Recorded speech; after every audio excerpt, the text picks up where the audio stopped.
ตอนนี้เราอยู่กันที่อ่าวประจวบนะคะ ดูสภาพขึ้นดูสภาพขึ้น คือน่ากลัวมากเลยอ่ะแล้วดูถนน นี่เป็นถนนเลียบหาดนะเนี่ย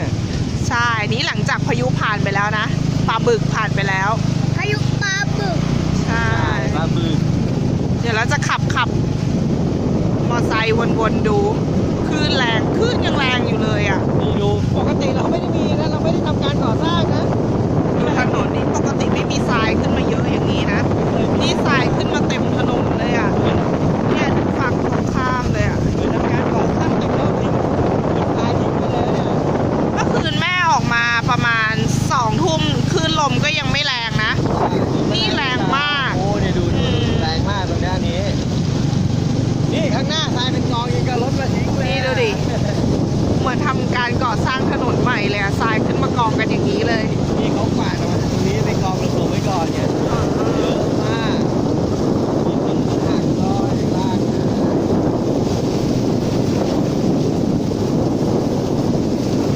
นี่เมื่อเช้ามาถ้าเมื่อเช้ามาดูคนถนนคงมีแต่ทรายเต็มไปหมดเลยเนาะ ทรายท่วมไปเลย กิ่งต้นสนล้มลากหลุดขึ้นมาเลยอะ ลอยบนทรายข้างล่างลากขึ้นมาลากลอยไงนี่ตรงนี้เอาไปลงไว้กองไว้ก่อนปกติข้างๆนี่ไม่สามารถจอดรถได้นะเป็นเหมือนถนนเลนหนึงเลยนะเนี่ย ไม่มีที่จอดรถเลยอะ เนี่ยปกติจะเป็นแบบนี้มากๆที่ไม่ได้จอดรถ ตอนนี้ฝนก็ยังตกอยู่นะ ลงปล่อย ปล่อย ๆ สลับกับหนาเม็ดเนาะ ไม่นิดหน่อยไม่ตกหนักแต่ว่าตกอยู่ตลอด ตกหยุดอะก็ยังตกอยู่ โอ้แคลเรือมาวางเนี่ย ดูดิ ว้าว โอ้ยแบบคลื่นแรงมากอะ เราจะลงไปดู นี่นะคะอ้าวประจวบคีรีขันธ์ไม่น่ากลัว นี่ตรงนี้เลยว่าขึ้นแรกโอ้นี่คือบริเวณอ่าวประจวบทั้งหมดเลยเดี๋ยวเรา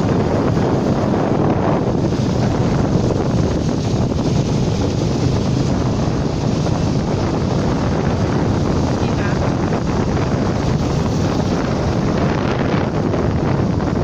นี่ฝนก็เริ่มลงหนาเม็ดอีกแล้วนะ จะมองไปในทะเลเยอะมากเลยแรงมากด้วยเราเห็นชัดหรือเปล่าก็ไม่รู้ ชัดอยู่ คือแบบแน่น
มันตกด้วยอ่ะลูก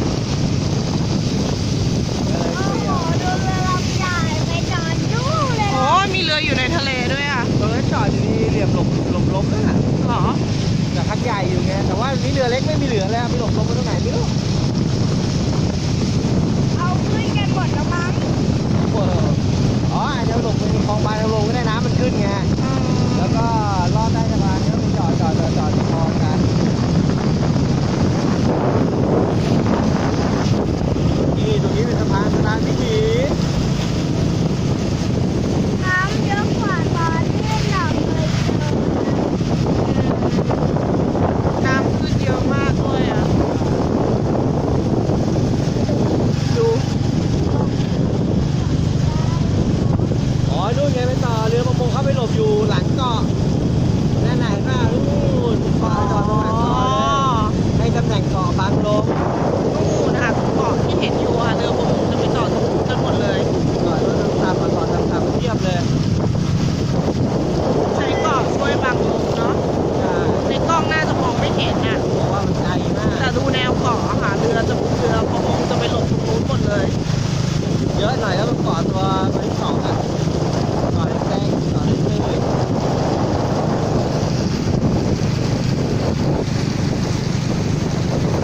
ริมทะเลวันนี้ก็ไม่ค่อยมีรถเนาะ ใช่ไม่มีรถ